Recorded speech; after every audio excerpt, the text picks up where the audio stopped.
नमस्कार, फाइटर समाचार में आपका स्वागत है। पेश आज 18 सितंबर सुबह 6 बजे राजस्थान की खास खबरें।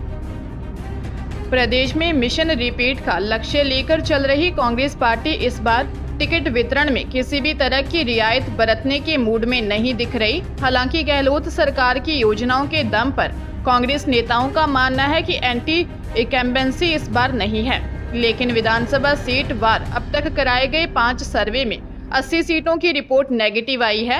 ऐसे में संबंधित मंत्रियों, विधायकों के क्षेत्रों में एंटी इनकम्बेंसी कम करने के लिए पार्टी चेहरे बदलना चाहती है। सूत्रों का कहना है कि आला कमान ने फिलहाल उन्हें 33 सीटों पर चेहरे बदलने की मंजूरी दी है, जहां सर्वे में पार्टी की सीधे हारने की रिपोर्ट आई है। इसमें 2 कैबिनेट मंत्री, 2 राज्य मंत्री, 22 विधायक और 7 पूर्व प्रत्याशी शामिल हैं। इन सभी के टिकट काटकर नए चेहरे मैदान में उतारने की शीर्ष नेतृत्व ने मंजूरी दे दी है। हालांकि कुछ मामलों में टिकट संबंधित उम्मीदवार के परिवार में से ही किसी को दिए जा सकते हैं। अलवर के कठुमर में नगला फरासिया गांव में शादी के पौने 2 साल बाद 2 बहनों का दहेज की खातिर मर्डर कर दिया गया। मृतक बहनों के भाई श्याम सुंदर ने बताया कि उसकी बहन 22 वर्षीय वंदना व 20 वर्षीय अंजना जाट की शादी 1 दिसंबर 2021 को नगला फरासिया गांव के शैलू उर्फ शैलेंद्र व कैलाश पुत्र राजेंद्र के साथ हुई थी। पिता गोविंद जाट ने अपनी दोनों बेटियों की शादी में करीब 2.5 लाख नगद, मोटरसाइकिल व जेवरात दिए थे। खूब अच्छी शादी की थी, लेकिन शादी के अगले दिन से ही ससुराल पक्ष से सास व पति सहित अन्य लोग दहेज में कार व 11 लाख रुपए लाने का दबाव बनाने लगे। आए दिन मारपीट शुरू हो गई। मारपीट से परेशान दोनों बहन पीहर गारू गांव आ गई, लेकिन मृतक बहनों के पति के मामा बरौली 4 निवासी हैप्पू, बलवंत, चाचा ससुर महावीर व रणवीर सहित कई लोग मान मनोबल कर बहनों को लेकर चले गए। ससुराल में जाते ही दोनों के कमरे में लाइट हटा दी, कूलर तोड़ दिया, मारपीट शुरू कर दी। वंदना ने पीहर में फोन कर बताया, हमें जान से भी मार सकते हैं। कुछ घंटे बाद किसी रिश्तेदार ने फोन कर बताया कि दोनों बहनों की हत्या कर दी है और गुपचुप अंतिम संस्कार करने की तैयारी है। पीहर से कई लोग पहुंचे, पुलिस को सूचना दी, लेकिन पुलिस के आने से पहले ही ससुराल के सब लोग फरार हो गए। पुलिस मामले की जांच कर रही है। विश्वकर्मा जयंती के अवसर पर पारंपरिक शिल्प में लगे लोगों को सहायता और कौशल प्रदान करने के उद्देश्य से प्रधानमंत्री नरेंद्र मोदी ने पीएम विश्वकर्मा योजना का शुभारंभ किया। इस योजना पर केंद्र सरकार 13,000 करोड़ रुपए खर्च करेगी। इसमें 18 शिल्पों को शामिल किया गया है। पीएम विश्वकर्मा प्रमाण पत्र और पहचान पत्र के माध्यम से विश्वकर्माओं को मान्यता प्रदान की जाएगी। विश्वकर्माओं को कौशल उन्नयन के लिए लोन और प्रशिक्षण भी दिया जाएगा। राजस्थान में 5 अलग अलग जगहों पर यह कार्यक्रम आयोजित हुआ।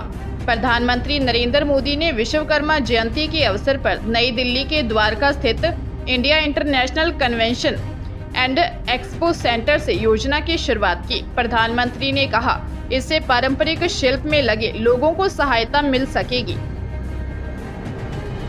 जयपुर में 5 साल पहले लेन देन के विवाद में एक युवक की हत्या की वारदात के प्रकरण में अपर जिला एवं सेशन न्यायाधीश ने आरोपी को आजीवन कारावास की सजा सुनाई है, साथ ही 50,000 का जुर्माना भी लगाया है। प्रकरण के अनुसार परिवादी कृष्ण मोहन सैनी ने 18 फरवरी 2018 को चोमू थाना पुलिस को रिपोर्ट दी कि उसका भाई गोविंद सहाय सैनी घर से बाइक लेकर गोदाम जाने को बोलकर निकला। उससे संपर्क करना चाहा तो उसका फोन स्विच ऑफ आया।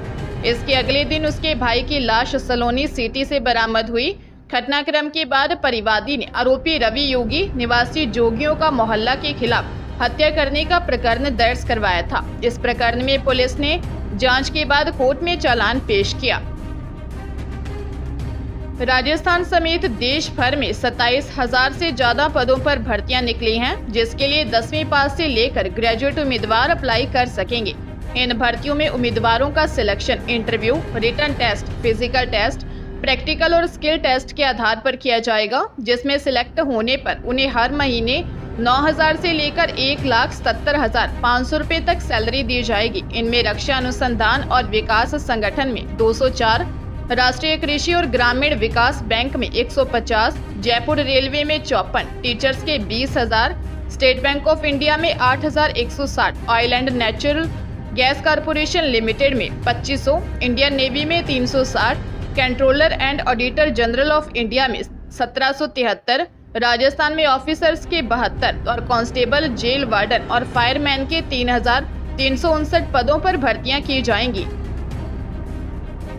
भरतपुर के रूपवास थाना इलाके में चोरियों का सिलसिला थमने का नाम नहीं ले रहा। देर रात फिर चोरों ने 2 दुकानों को अपना निशाना बनाया। चोर सोने की दुकान से चांदी और सोना ले गए और परचून की दुकान से कुछ पैसे और सामान चोरी कर ले गए। कस्बे के महादेव चौक स्थित दीपक सोनी की सराफा की दुकान और संजू गोयल की परचून की दुकान आसपास है। दुकान में हाई क्वालिटी के सीसीटीवी कैमरे लगाए हुए हैं, जिनका कनेक्शन रूपवास थाने में है। देर रात कुछ चोर आए और दीपक और संजू की दुकान के ताले तोड़कर दीपक की दुकान से 6 ग्राम सोना और 200 ग्राम चांदी चोरी कर ली, जिसके बाद संजू की परचून की दुकान से कुछ पैसे और सामान ले गए। परचून की दुकान से करीब 15,000 का सामान चोरी हो गया। फिलहाल चोरों का कुछ पता नहीं लग पाया है।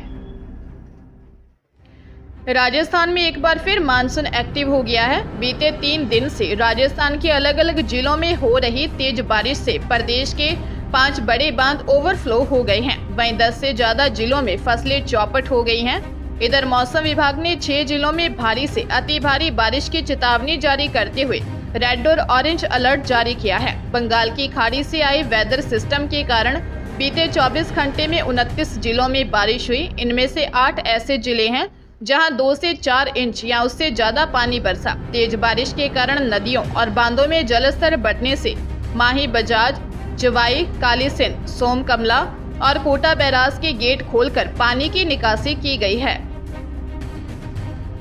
श्रीगंगानगर शहर के गोविंद विहार इलाके में युवती को 1 साल तक लिव इन रिलेशनशिप में रखने के बाद मारपीट कर घर से निकालने का मामला सामने आया है। युवती का आरोपी युवक से परिचय था। इसी के चलते करीब 1 साल पहले वह उसके संपर्क में आ गई। 1 साल तक साथ रहने के बाद दोनों के बीच बात बिगड़ने लगी। इस पर युवक ने युवती को मारपीट कर घर से निकाल दिया। युवती ने युवक पर मारपीट का आरोप लगाते हुए मामला दर्ज करवाया है। युवती ने बताया कि उसका परिचय सोनाथ करीब 1 साल पहले उससे मिला। दोनों के बीच नजदीकी बढ़ी तो दोनों साथ रहने लगे। आरोपी ने उसे शादी करने का झांसा दिया। दोनों करीब 1 साल से साथ थे। इसी दौरान दोनों में झगड़ा होने लगा। इस पर युवक ने युवती से मारपीट की और उसे घर से निकाल दिया। पुलिस मामले की जांच कर रही है। टिकट घोषणा से पहले भाजपा उन कमजोर सीटों की रिपेयरिंग करने में जुटी है जहां पिछले चुनाव में वोट शेयरिंग के लिहाज से कांग्रेस के मुकाबले उसकी हालत कमजोर थी। भाजपा के केंद्रीय नेतृत्व ने प्रदेश इकाई को जातीय समुदायों को साधने पर पूरा जोर लगाने के लिए कहा है, ताकि डी और सी कैटेगरी की सीटों पर चुनाव का परिणाम पार्टी के पक्ष में किया जा सके। डी कैटेगरी में 19 सीटें शामिल हैं, जहां भाजपा पिछले 3 चुनाव से लगातार हार रही है, जहां की सी कैटेगरी में 2 बार हारी हुई 76 सीटें शामिल हैं। इनमें पूर्वी राजस्थान, शेखावाटी और मारवाड़ क्षेत्र की सीटें ज्यादा हैं। यही कारण है कि जैसे जैसे चुनाव नजदीक आ रहा है, पार्टी का पूरा जोर विरोधी दलों में सेंध लगाकर उनके नेताओं को तोड़ने और सामाजिक हैसियत रखने वाले रिटायर्ड ब्यूरोक्रेट्स व सामाजिक नेताओं को खुद के पक्ष में करने पर हो गया है। खासकर SC, ST और OBC वर्ग के लोगों पर ज्यादा फोकस किया जा रहा है। राजस्व मंडल अजमेर के प्रदेश के 15 तहसीलदार व नायब तहसीलदार को सस्पेंड किया गया है।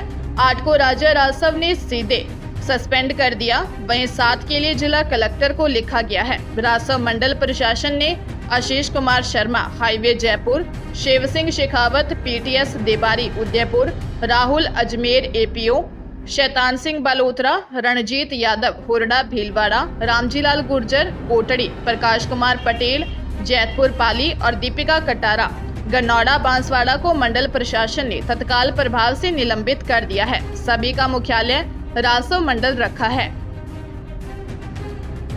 राजस्थान लोक सेवा आयोग द्वारा कनिष्ठ विधि अधिकारी परीक्षा 2023 में संशोधन का अवसर दिया गया है।